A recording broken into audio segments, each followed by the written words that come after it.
بسم اللہ الرحمن الرحیم۔ اللهم صل على سيدنا ومولانا محمد افضل صلواتك بعدد معلوماتك وبارك وسلم وصل عليه۔ بسم اللہ الرحمن الرحیم۔ عزیز طلباء کرام، اللہ کے فضل و کرم سے ایک مرتبہ پھر جامع السنن الترمذی کے ابواب الاشربہ کے ایک اور باب کے ساتھ اللہ جل شانہ نے آپ کے خدمت میں حاضر ہونے کا موقع عنایت فرمایا۔ امید ہے کہ انشاءاللہ العزیز آپ سب خیر و عافیت کے ساتھ ہوں گے۔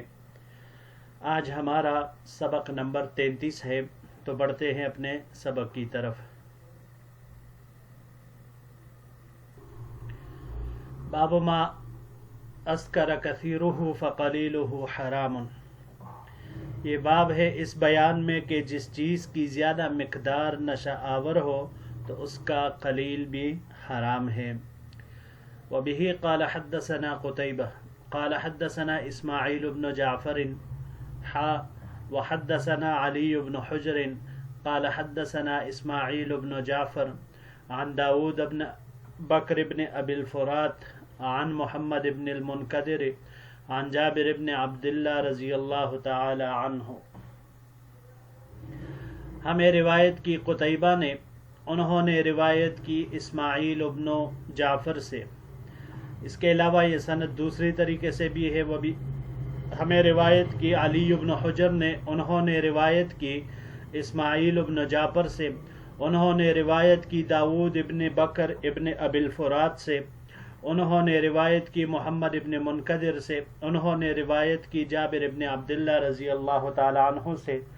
جابر ابن عبداللہ رضی اللہ تعالی عنہ ارشاد فرماتے ہیں ان رسول اللہ صلی اللہ علیہ وسلم قال، کہ آپ صلی اللہ علیہ وسلم نے ارشاد فرمایا،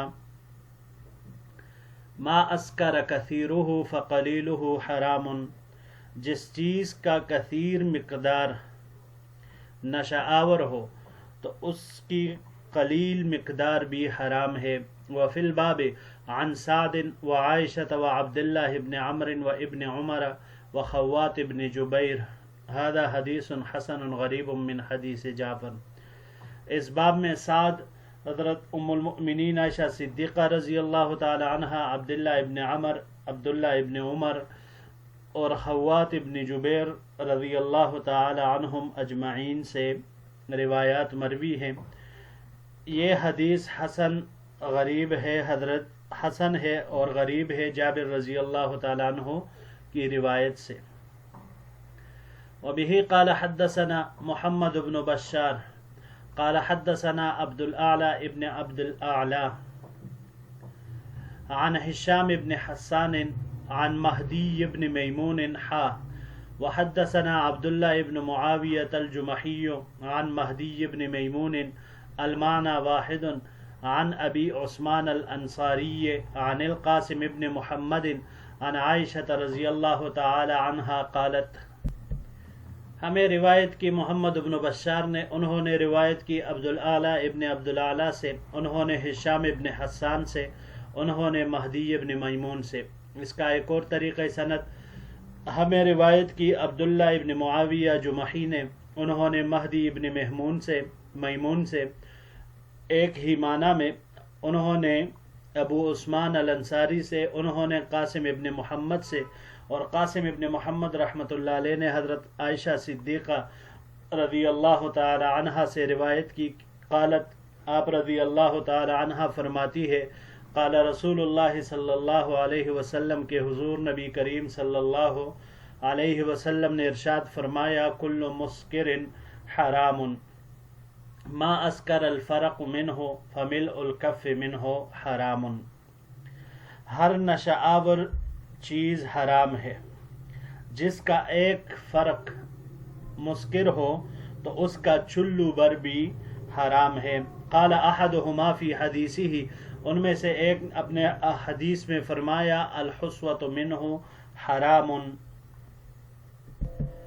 یا روایت میں یہ فرمایا کہ اس سے ایک گونٹ پینا بھی حرام ہے۔ ھذا حدیث حسن، یہ حدیث حسن ہے۔ قد رواہ لیث بن ابی سلیم والربیع بن صبیح عن ابی عثمان الانصاری نحو روایت مہدی ابن میمون و ابو عثمان الانصاری اسمه عمرو بن سالم و یقال عمر بن سالم۔ اس کو لیث ابن سلیم اور ربیع ابن صبیح نے ابو عثمان انصاری اور مہدی ابن میمون کی روایت کی طرح روایت کی ہے، اور ابو عثمان الانصاری ان کا نام عمر ابن سالم یا بعض حضرات نے کہا ہے کہ عمر ابن سالم ہے۔ جی عزیز طلباء کرام، یہاں پر وہ روایت لاتے ہیں کہ جس کے الفاظ میں باب والا عنوان ہے، بلکہ یہ واحد باب یہاں پر ما قبل کی چند ابواب کی طرح جو امام ترمذی رحمۃ اللہ علیہ اور امام بخاری رحمہ اللہ دونوں حضرات کرتے ہیں کہ بعض اوقات یہ حدیث کے بعینی ہی الفاظ وہ باب ترجمۃ الباب میں رکھ دیتے ہیں، تو یہاں پر بھی ایسے ہی ہیں۔ اگر ہم پہلے باب کا جائزہ لیں، پہلی حدیث کا باب کی حدیث کا، ما اسکر کثیرہ فقلیلہ حرام، اب یہاں پر باب ما اسکر کثیرہ فقلیلہ حرام، تو یہ بھی حدیث بعینی ہی حدیث کے الفاظ ہیں۔ یہ ایسے ترجمۃ الباب بہت کم ہے کہ جس میں عین الفاظ حدیث کو لا کر ترجمۃ الباب وہ مقرر کیا جاتا ہے، وہ باندھا جاتا ہے، بہت ہی کم ایسا ہوتا ہے۔ لیکن بہرحال میں نے آپ حضرات کو بتایا کہ امام بخاری رحمہ اللہ اور امام ترمذی رحمہ اللہ ان دونوں حضرات کی عادت یہی ہے کہ کبھی کبھار بعض جگہوں پر ایسا باب منعقد کر دیتے ہیں۔ اب اس ترجمۃ الباب سے امام ترمذی رحمۃ اللہ علیہ تنازع کی طرف اشارہ کرتے ہیں کہ یہ الفاظ بالکل حدیث کے ہیں، اور تنازع اس میں یہ ہے کہ کسی چیز کا زیادہ مقدار میں نشہ دلانا وہ تو سمجھ میں آتا ہے کہ چلو نشہ آور ہے، لیکن اس کا ایک گونٹ یا چلو بھر جیسے حدیث میں الفاظ آئے یا اس سے تھوڑی سی کم مقدار، تو اگر وہ نشہ نہ لاتی ہو تو پھر اس کا بھی پینا حرام ہوگا، چونکہ یہ بات متنازع ہے۔ تو لہٰذا امام ترمذی رحمۃ اللہ علیہ نے حدیث مبارک کے بعینی ہی الفاظ کے ذریعے سے ترجمۃ الباب مقرر کیا تاکہ اس کے ذریعے سے اس تنازع کی طرف اشارہ ہو سکے کہ بھائی یہاں پر یہ جو باب منعقد کیا گیا ہے یہ بعینی ہی حدیث کے الفاظ ہیں، میں نے اپنے طرف سے اس باب کو نہیں باندھا۔ اب شراب یعنی خمر جسے کہا جاتا ہے تو اس کی کثیر اور قلیل مقدار دونوں حرام ہے، کیونکہ وجہ اس کی یہ ہے کہ موصوف میں حکم وہ وصف کی وجہ سے آتا ہے، اسی طرح موصول کا حکم صلہ کی وجہ سے آتا ہے، تو اس میں صلہ یا صفت یہاں سکر ہے، نشہ ہے، سکر، لہذا جب یہ وصف یہ صلہ پایا جائے تو لہذا کثیر کے حرام ہونے سے قلیل مقدار بھی حرام ہو گئی۔ اب جو حدیث مبارک میں آپ صلی اللہ علیہ وسلم نے یہ دوسرے حضرت عائشہ رضی اللہ تعالیٰ عنہ کی روایت میں فرمایا ما اسکر الفرق منہ فملء الکف منہ حرام، ما اسکر الفرق منہ، فرق یہ اہل مدینہ کا ایک پیمانہ تھا، جسے آج کل ہمارے دور میں لیٹر ہوتے ہیں مائعات میں، تو لیٹر ہوتا ہے، ایک فرق یہ 16 رطل ہوتا ہے، 16 رطل۔ احناف کے نزدیک اس کی مقدار یعنی فرق یہ پیمانہ، آپ اس کو دیگر الفاظ کے اعتبار سے یوں کہہ سکتے ہیں کہ یہ ایک پیمانہ ہے جس میں 3 صاع سماتے ہیں۔ احناف کے نزدیک اس کی مقدار 9784 گرام ہے، جبکہ دوسرے فقہا کے نزدیک 6516 گرام اس کی مقدار ہے، تو فرق اس پیمانے کو کہا جاتا ہے۔ تو اس سے تو یہ معلوم ہوا۔ اب اس کے دوسرے جانب آتے ہیں کہ یہ تو مائعات میں ہے، تو اس کے علاوہ جو دوسرے نشہ آور چیزیں ہیں جیسے چرس، افیون، آئس، یہ چیزیں ہیں تو اس کے قدر قلیل کے استعمال کے بارے میں کیا ہوگا؟ کیونکہ حدیث مبارک کے مطلق الفاظ سے معلوم ہوا کہ ہر نشہ آور چیز کے قلیل اور کثیر دونوں کا حکم وہ حرام ہی کا ہے. تو اگر دونوں کا حکم حرام ہے تو پھر اس کے علاوہ یہ جو دوسری چیزیں ہیں چرس وغیرہ نشہ آور، تو اس کی قلیل کا کیا حکم ہوگا؟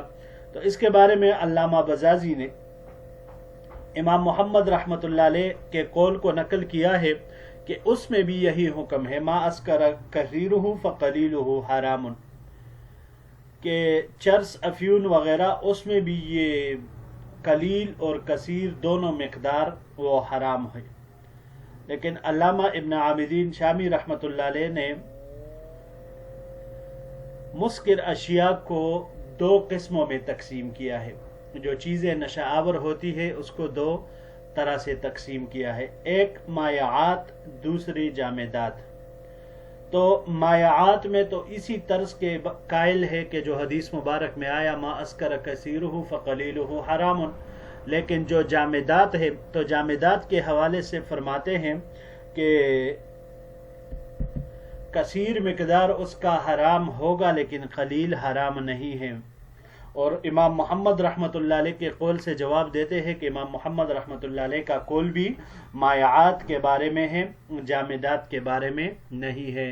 لیکن علماء حضرات کو اس پر غور کرنا چاہیے، تحقیق کرنی چاہیے کہ موجودہ حالت، موجودہ زمانے کے فسادات کو دیکھ کر اس کے قلیل مقدار کو بھی حرام ہونا وہ چاہیے.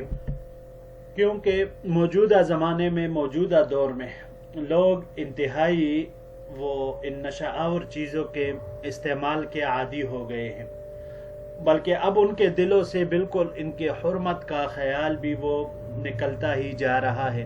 تو اس کے بارے میں غور و فکر کرتے ہوئے، بڑے گناہ سے ان کو بچاتے ہوئے، خدا نخواستہ اگر ان کے دلوں سے بالکل اس کا خیال ہی نکل گیا اور وہ اس کو حلال سمجھنے لگے تو پھر بہت بڑا خطرہ ہوگا. تو اس وجہ سے اس کے بارے میں غور و فکر کرتے ہوئے امام محمد رحمۃ اللہ علیہ کے قول کو مایعات اور جامدات میں دونوں طرح سے یکساں کرنا چاہیے کہ بھائی جس کا کثیر مقدار وہ نشہ آور ہو تو قلیل بھی حرام ہونا چاہیے، دونوں حرام ہونے چاہیے. لہذا اس پر فتویٰ دینا چاہیے اور اس کو عام کرنا چاہیے تاکہ لوگوں کے اندر اور خاص کر نوجوان نسل کے اندر، چاہے لڑکے ہو یا لڑکیاں ہوں، کیونکہ آج کل یہ چیزیں بہت زیادہ تیزی کے ساتھ پھیل رہی ہیں. تو اپنی نسل کو بچانے کے لیے، نوجوانوں کو بچانے کے لیے، جو قوم کا ایک مستقبل ہوتی ہے، ان کو بچانے کے لیے بھی اس لحاظ سے یہ ضروری ہے کہ اس پر تحقیقی کام کیا جائے اور اس کو سدباب کے طور پر اس کا راستہ روکا جائے.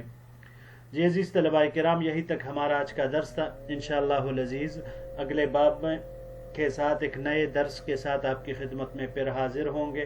السلام علیکم ورحمۃ اللہ وبرکاتہ.